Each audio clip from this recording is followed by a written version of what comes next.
Kemudian yang lebih penting lagi, Bapak Ibu sekalian, bayarkan zakat. Kalau Bapak Ibu tidak bisa langsung membayarkan zakat kepada 8 asnaf tadi, mungkin karena kesulitan atau karena efisiensi waktu yang kurang, bisa langsung diserahkan kepada amil-amil zakat yang sudah tersedia, baik itu di masjid, di musola, atau lembaga las yang lainnya, lembaga amil zakat yang lainnya, yang mereka mempunyai kapasitas sebagai seorang amil. Karena hanya amil inilah yang boleh menerima dan membagikan zakat. Assalamualaikum warahmatullahi wabarakatuh. Bismillah, alhamdulillah, wassalatu wassalamu ala rasulillah wa ala alihi wa sahbihi wa mawalah, amma ba'du. Hari ini kita memasuki bulan yang mulia, yaitu bulan Ramadan.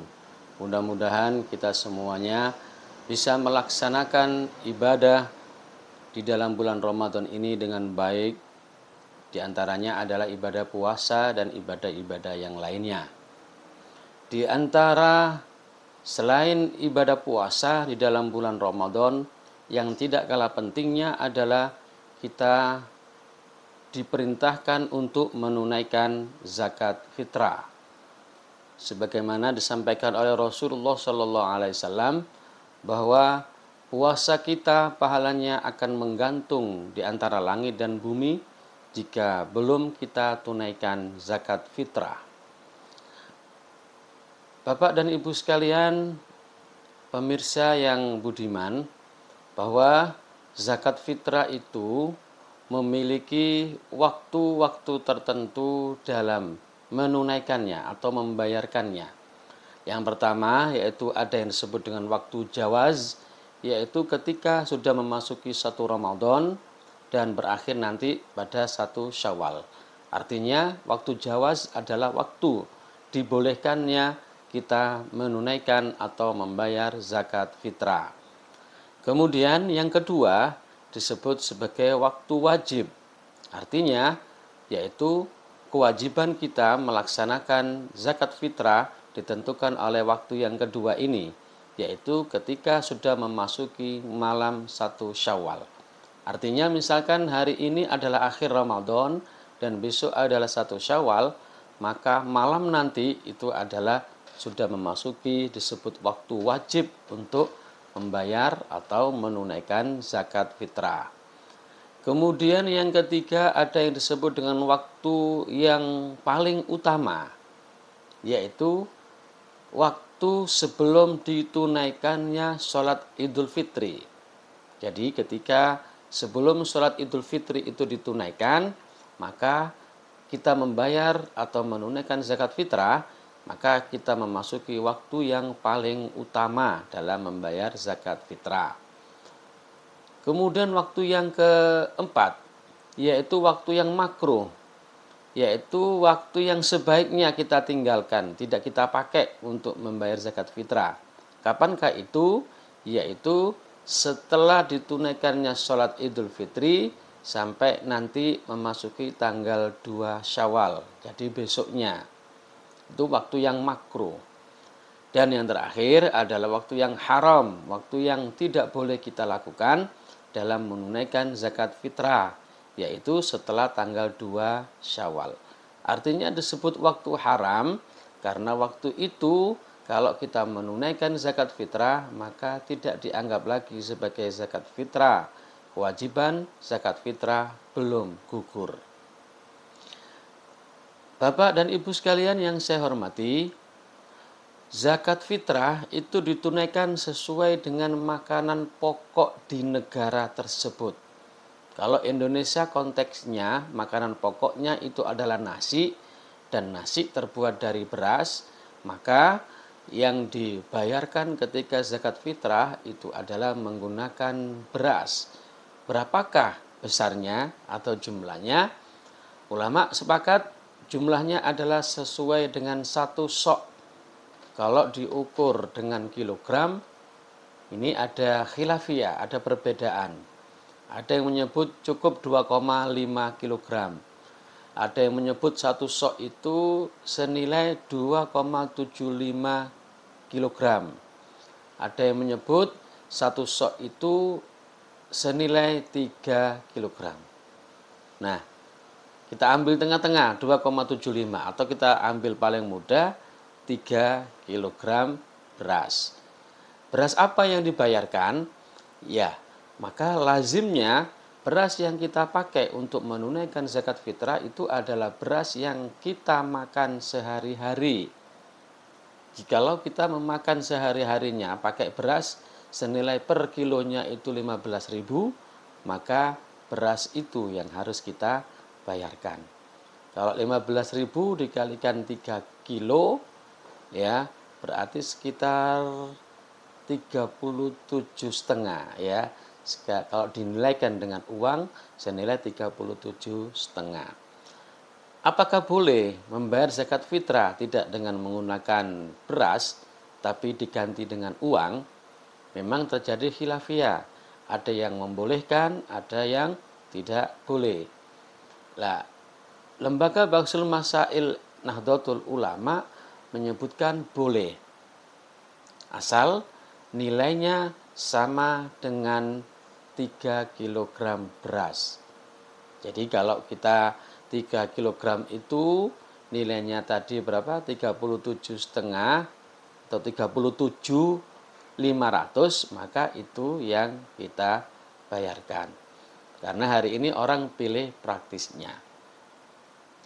Kemudian para Bapak Ibu sekalian yang kami hormati, yang tidak kalah penting dalam membayar zakat, hendaknya zakat itu kita tunaikan, kita berikan kepada orang-orang tertentu.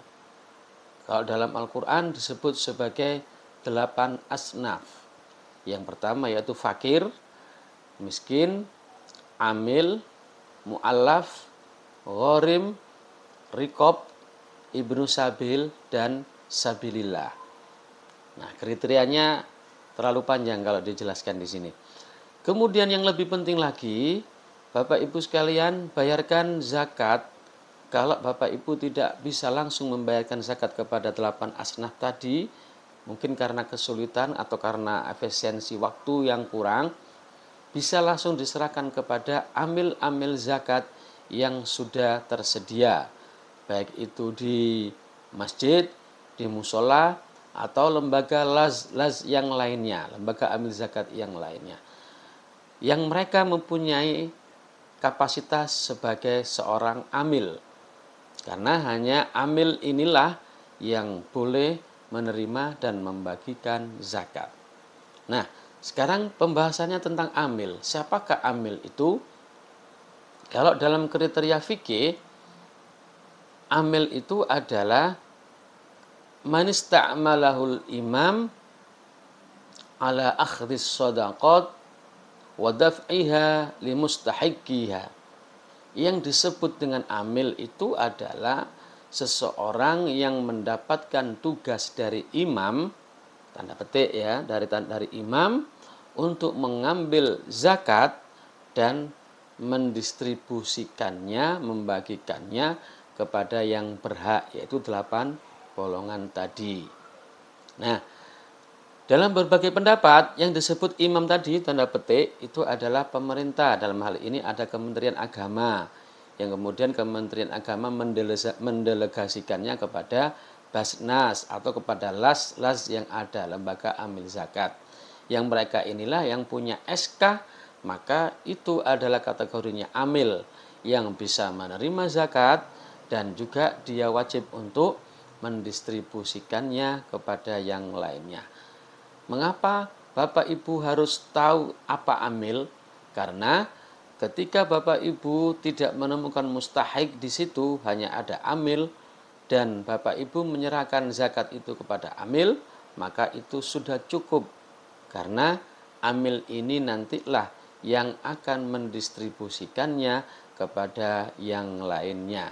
Tetapi kewajiban Bapak Ibu sebagai seorang muzaki yang mengeluarkan zakat fitrah sudah gugur karena sudah memberikan kepada salah satu dari 8 golongan tadi. Maka tugas amil ini nantilah yang akan melakukan pembagian distribusi kepada yang lainnya. Kita bayangkan andai kata Bapak Ibu menyerahkannya tidak pada amil, itu akan terjadi kerawanan. Satu contoh misalkan, saya seorang biasa, bukan amil. Ada seseorang yang akan memberikan zakat kepada tetangga saya. Misalkan kebetulan tetangga saya itu seorang fakir. Ketika dia akan menyerahkan, dia tidak ketemu dengan tetangga saya, diketuk pintunya berkali-kali tidak ketemu, kemudian zakat itu dititipkan ke saya karena yang lebih dekat. Khawatir nanti dia tidak balik ke situ. Dia pesan, Pak, tolong sampaikan zakat ini kepada tetangga Bapak namanya si Fulan. Nah, ketika kemudian saya lupa tidak memberikan zakat itu kepada fakir tadi sampai selesai Idul Fitri 2 atau 3 harinya, maka disitulah akan terjadi kerawanan.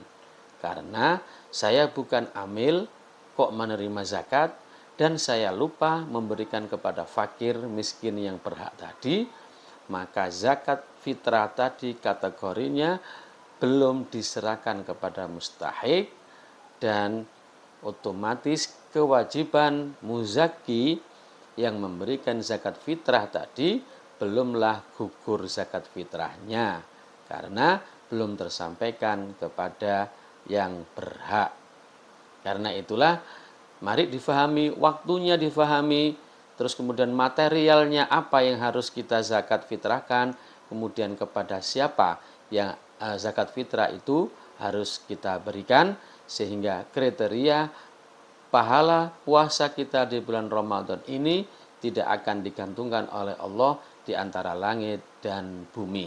Mudah-mudahan ada guna dan manfaatnya. Kurang lebihnya mohon maaf yang sebesar-besarnya. Wallahul muwafiq ila aqwamit thoriq. Wassalamualaikum warahmatullahi wabarakatuh.